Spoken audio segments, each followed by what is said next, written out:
আসসালামু আলাইকুম। আজকে একটা কচুর মোটা নিয়ে আসছিলাম। এটা রান্না করব ইলিশ মাছের মাথা দিয়ে। এই কচু আমি কখনো খাই নাই, আজকে প্রথম খাবো।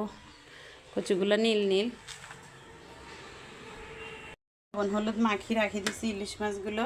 লবণ মাখছি, শুধু হলুদ দিই নাই, লবণ মাখি রাখি দিলে মাছ অনেক মজা হয়। এখানে সরিষা বাটি রাখছি। আমার সরিষা ইলিশ রান্না হয়ে গেছে। আজকের রান্না সরিষা ইলিশ। চুলায় গ্যাস নাই, একটু করে গ্যাস আছে, এই গ্যাসে রান্না করছি। কেমন হয়েছে সরিষা ইলিশ রান্না বলবেন।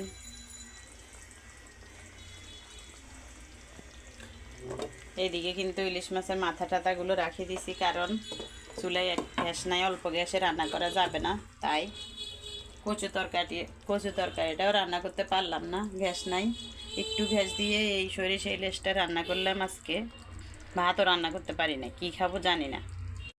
সরিষা ইলিশটা যখন বসাইছি একটুও গ্যাস ছিল না, এক ফোঁটা গ্যাস এটার মধ্যে কোনো রকম আমি বসাই দিছি। সরিষা ইলিশ হইতে তো আর বেশি সময় লাগে না, মশলাটা কষাইছি আর ইলিশ মাছটা হয়ে গেছে।